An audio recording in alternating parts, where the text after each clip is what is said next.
I speak plain so you can hear me. Lift me up and you will know I do not move on my own breath. The words I say are not my own.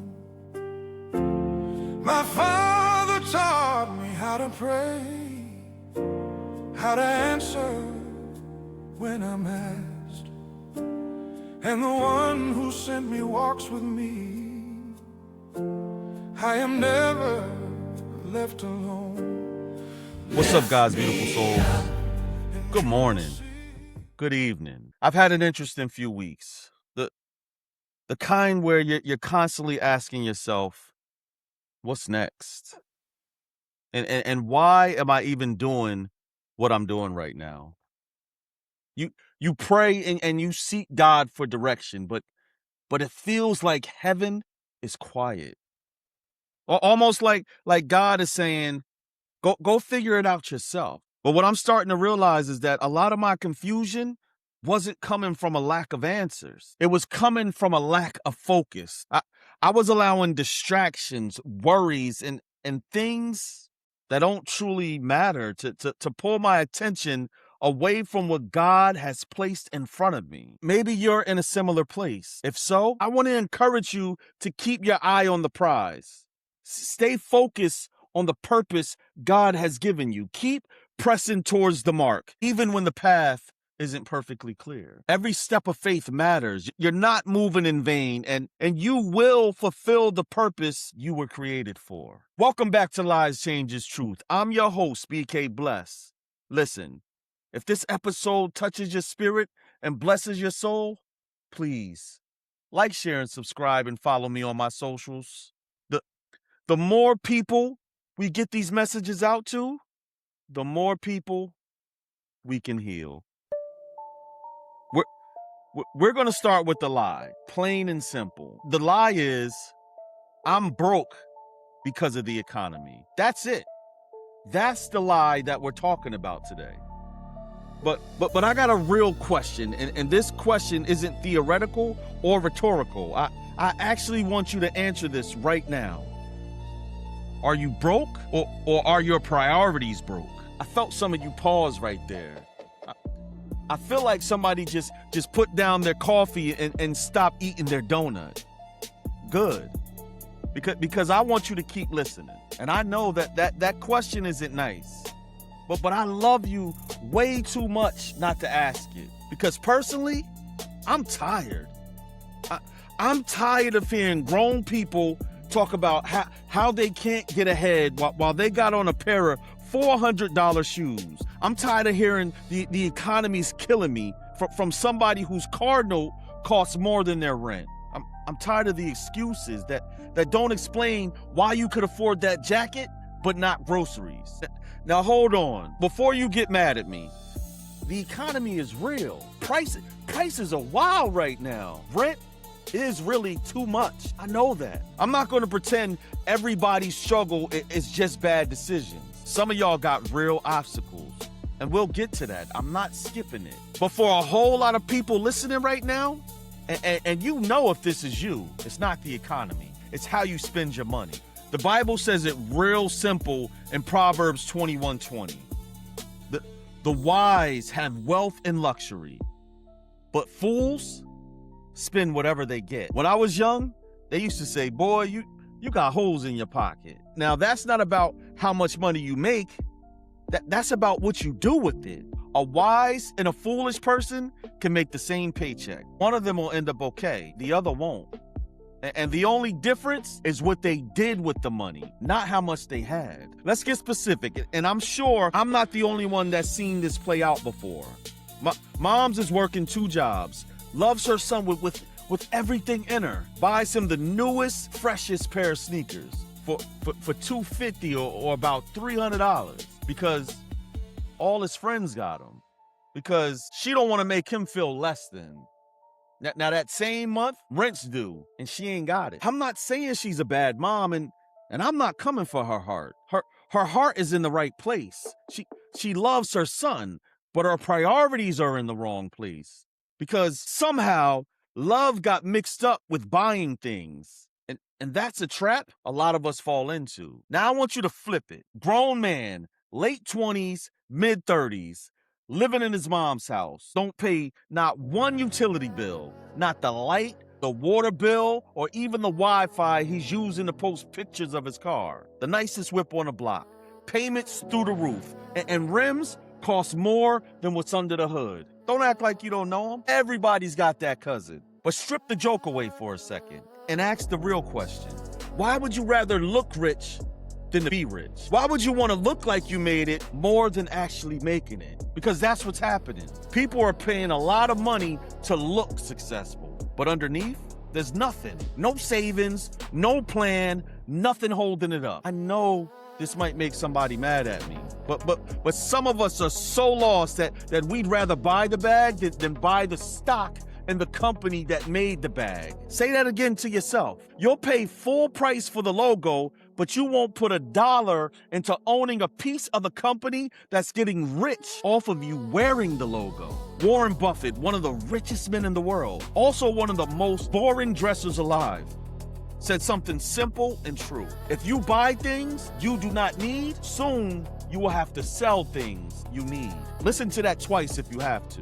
The stuff you don't need now, it costs you the stuff you do need later. That's not just a saying, that's just how it works. 1 Timothy 6:9 through 10 says it even stronger. Those who desire to be rich fall into temptation and a snare, and into many foolish and harmful lusts, which drown men in destruction and perdition. For the love of money is a root of all kinds of evil. It doesn't say money is evil. It says the love of it, the chasing it so you can look like you got it will drown you. People aren't drowning because they don't have money. Some of them are drowning because they're chasing a feeling that money was never built to give them.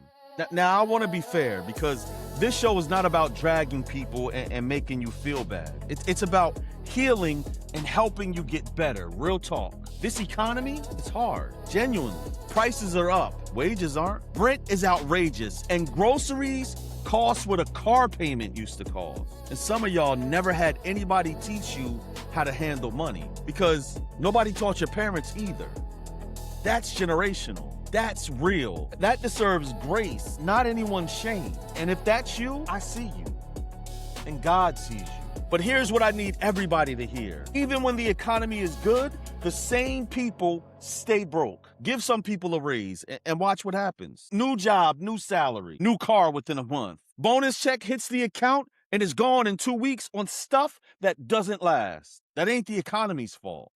That's a habit. And a habit doesn't fix itself just because the job market gets better. Luke 16:10 says it plain. If you are faithful in little things, you will be faithful in large ones.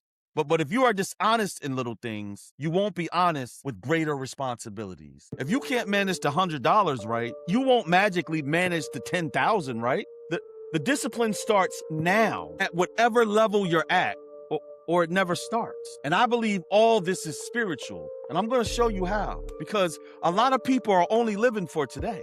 Today's fit, today's fun, and today's feeling. And they got nothing.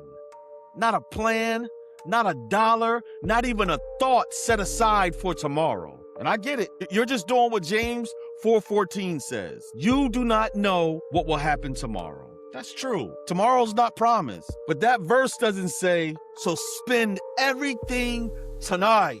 He follows it with wisdom. Make plans. Hold them loosely, but make them. Proverbs 13:22 says something that should stick with you. A good man leaves an inheritance to his children's children. Children's children. That's 3 generations of thinking in a culture that can't think past Friday night. It's thinking past yourself, your own kids, about people you might not even meet. See, we've been trained by the apps, the algorithm, and by comparison to only think about right now, how I look, what I got, and what they think of me right now. But that kind of thinking only goes so far, and faith has never operated like that. Faith plants trees it might never sit under. Faith saves towards a future it hasn't even seen the shape of yet. If your only horizon is today, you will spend like there's no tomorrow. And tomorrow's going to show up, whether you're ready or not. Now, I'm not going to leave you feeling bad with no way forward. Let's talk about what doing it right actually looks like. Real stewardship is not complicated. It's just boring. And we live in a culture allergic to boring. It looks like asking yourself before you buy something, am I building something here or just showing off? It looks like seeing somebody's vacation pictures online and feeling a little jealous, but letting those feelings pass instead of letting it run your credit card. It looks like telling your kid, we're not getting those shoes this month, but I love you just the same. It looks like driving the car that runs good instead of the car that turns heads. Matthew 25:21, the parable of the talents, the master talking to the servant who was faithful with the little he had. Well done, good and faithful servant. You were faithful over a few things. I will make you ruler over many things. He didn't say you were rich. He didn't say you look good. He said faithful, because God's not impressed by how much you have. He's watching to see if you can be trusted with what you've already been given. The lie, I'm broke because of the economy. That's the lie. It's not a complete lie, but it's the half truth a lot of y'all are hiding behind, so you never have to look at the other half. The half that says my habits, my comparisons, my need to look successful might be costing me more than this economy ever did. So ask yourself, am I broke or are my priorities broke? The change is simple. Choose what's real over what just looks good. Starting today, the change is asking yourself before every purchase, am I building something or am I just trying to show off? The change is showing your kids that love means food on the table and showing up for them, not always saying yes to whatever their friends have. The change is checking your bank statement instead of your timeline when you're asking yourself how you're really doing. The change is small. It's boring. It's the same right choice made over and over until it's not something you're forcing anymore. It's just who you are. The truth? Here it is, as simple as I can say it. Write this down if you need to. You might not control the economy, but you control your choices. And your choices, more than your paycheck, are usually the real reason for where you're standing right now. Philippians 4:19 says, and my God shall supply all your need according to his riches and glory by Jesus Christ. He supplies your need, not your want. Your need. He's good for that. But he also gave you a brain and a will, and he expects you to use what's already in your hand. Proverbs 22:7 says, just as the rich rule the poor, so the borrower is servant to the lender. Every nice thing bought on credit, car note bigger than your income, and every flex finance past your means. That's not freedom. It's a quiet kind of slavery that shows up as bad credit and mounds of debt. Real freedom doesn't look as good on the timeline, but it's peaceful and feels a whole lot better in real life. You don't have to look rich anymore. You got the chance right now, today, to actually become free. This has been episode 63 of Lies Changes Truth. I'm your host, BK Bless, and I need you to do one thing after this. Just one thing. Pull up your bank statement, your actual statement for the last 30 days. Ask yourself, does this reflect who I say I want to become? If it does, good, keep going. If it doesn't, that's okay. That's not shame. That's just information. Now you know where to start. And what's that saying? It's not how you start, it's how you finish. So get serious about it, because getting your finances in order is bigger than you. And it's not just about your comfort. It's about making sure the people who need you now are covered. And building a legacy for the people who will come after you. Remember, the decisions you make now will be burdens or blessings for the generations that follow. So please, choose wisely. Until next time, Use wisdom. Be a good steward, even if it's a little bit. And stay you. And you will know my voice comes from the one above. I am guided in the quiet of his love. When you lift the Son of Man, you'll feel the source behind the voice. You'll know I do nothing by myself.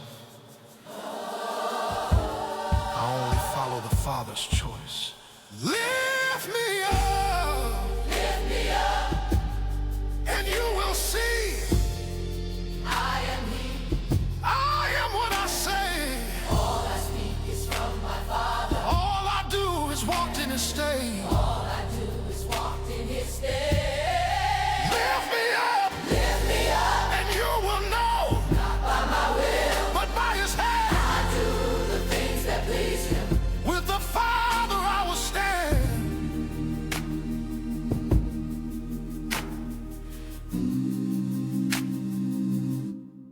Oh,